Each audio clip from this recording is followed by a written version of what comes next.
Moi j'ai l'impression que de manière pratique, les saisons, plutôt, on a l'impression qu'elles se décalent un peu. Autrement dit, la chaleur vient peut-être un peu plus tard dans le printemps. Au début du printemps, l'eau se réchauffe un peu plus tard. Et par contre, en début d'automne, fin d'automne, début d'hiver, elle reste chaude plutôt plus longtemps qu'avant. Donc j'ai l'impression que la saison se décale. Alors est-ce que c'est un esprit de ma part ou pas? Je ne sais pas. C'est une impression. Vrai ou pas? Avec une eau qui est peut-être un petit peu plus chaude qu'avant. Ce qui n'est pas nécessairement mauvais pour nous, dans un premier temps peut-être. Parce que l'eau chaude, on a un peu l'impression qu'il y a un peu plus de poissons quand il y a de l'eau chaude. Donc est-ce que c'est un bien ou est-ce que c'est pas un bien? Je ne sais pas. Mais je constate que quand l'eau est chaude, on voit peut-être plus de poissons que quand l'eau est fraîche. Voilà. Alors par contre, l'eau chaude ou fraîche, qui au niveau changement, nous amène quand même en très peu de temps. Alors moi je vois l'évolution sur les 10 dernières années de ces algues filamenteuses qui envahissent. Il y a les caulerpes d'une part, qui sont là. On a été préservés ici à Cassis parce que l'eau est plus fraîche qu'ailleurs, mais maintenant elle est là.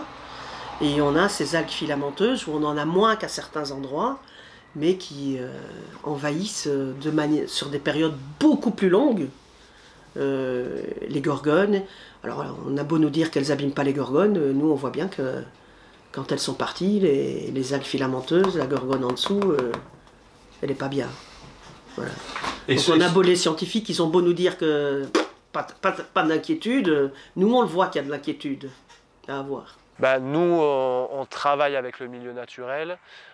Tous les jours, on prend la température de l'eau. Donc on a depuis 1989 des relevés de température au même endroit tous les jours. Donc on sait à telle saison que la température est de temps.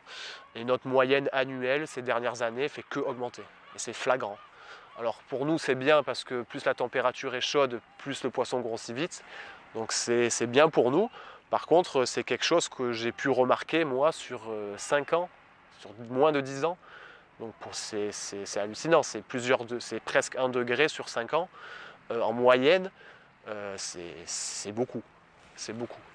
C'est bien pour moi, pour mon poisson. Voilà. Après, je ne sais pas si pour tout l'environnement marin, c'est bien qu'il y ait une augmentation comme ça de la température. À mon avis, non.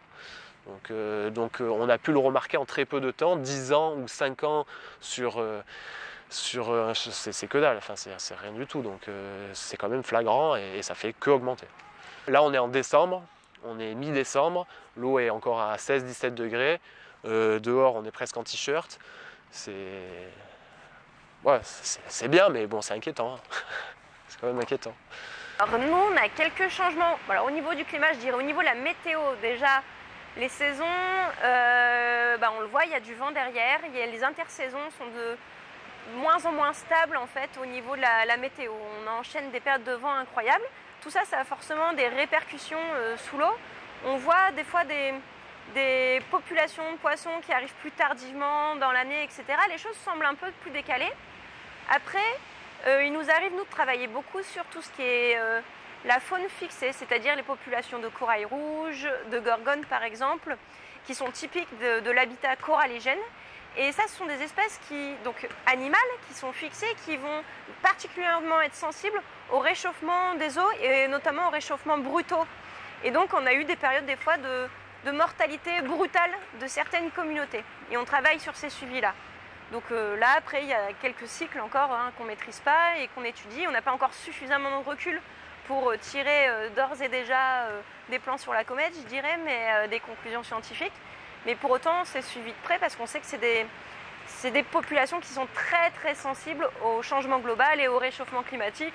Donc comme elles ne peuvent pas se déplacer, a priori comme l'eau s'acidifie et se réchauffe quand même, que va-t-il devenir d'elles? C'est le sujet en cours d'étude. Un paysage qui est enfoui sous 20 cm d'algues, ça donne pas envie aux plongeurs d'y aller. Il y a, pas cette année-ci, mais l'année dernière, Cassidaigne a été enseveli sous sous les algues filamenteuses, mais vraiment un tapis de 20-30 cm d'épaisseur, on n'y allait plus, quoi. On allait ailleurs, voilà, mais on n'y allait plus. Voilà, mais qu'est-ce que ça peut... Alors si tout devient envahi, ça va devenir un désert. Si c'est un désert, j'aurai plus de clients, mais... Le changement climatique, je pense qu'il va se sentir au niveau de la pêche.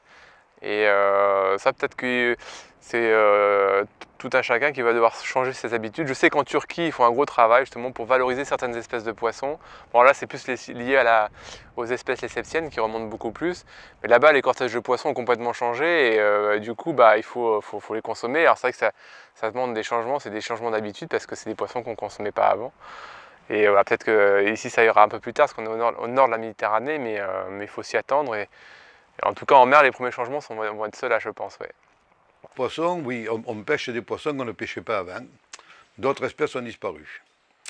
Alors, c'est peut-être lié, je dis bien peut-être, lié à la température de l'eau qui apparemment a augmenté un petit peu.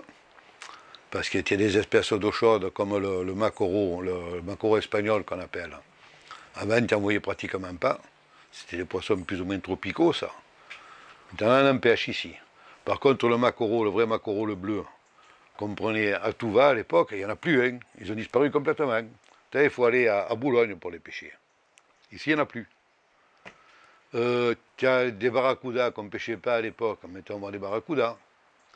Donc, le poisson, on dirait que le poisson, c'est des poissons tropicaux qui s'approchent des côtes ici, quoi. Voilà.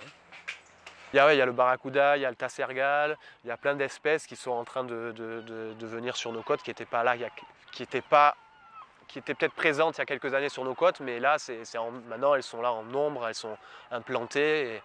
Et voilà, après, c'est pas des espèces que les gens connaissent trop pour le moment, c'est un peu nouveau. C'est des bons poissons quand même. Ouais, parce que certaines espèces, elles vont manger d'autres espèces, c'est que des carnassiers là dont on parle. Donc forcément, il va y avoir un impact derrière. Et parce que lui, sur la chaîne alimentaire, lui va manger une espèce qui n'était pas forcément mangée avant peut-être. Voilà, ça a un impact forcément. La revenue du mérou, mais je ne pense pas que c'est dû au changement climatique. Là, je pense que c'est dû à la protection. L'arrivée des barracudas, là, c'est le changement climatique, je pense. Il y a plus de barracudas qu'en mer Rouge, en Méditerranée pour le moment. En tout cas, c'est l'impression que ça donne. Des barracudas, quand on en voit en mer Rouge, j'en reviens d'il y a une semaine, ouais, il y a des barracudas, ici on en voit à peu près à toutes les plongées. C'est pas tout à fait les mêmes, voilà, mais ils n'ont pas de prédateurs, donc, ou si peu. Voilà. On revoit de plus en plus du thon, aussi. Est-ce que c'est les quotas? Est-ce que c'est... je sais pas. Concernant les poissons, on commence à avoir pas mal de juvéniles. On a quelques juvéniles qui arrivent sur les côtes de Mérou notamment.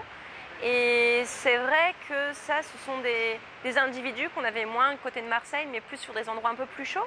Après, on a la communauté de tout ce qui est les girelles pans, qui sont des girelles qui sont plus exotiques dans les latitudes plus chaudes également, qui là sont en train de bien s'installer, voire par endroits prendre un peu le dessus à notre girelle commune. Ce genre de choses. Après, c'est vrai que d'une année sur l'autre, parfois quand même les saisons ne se ressemblent pas forcément, il y a encore d'autres choses à voir.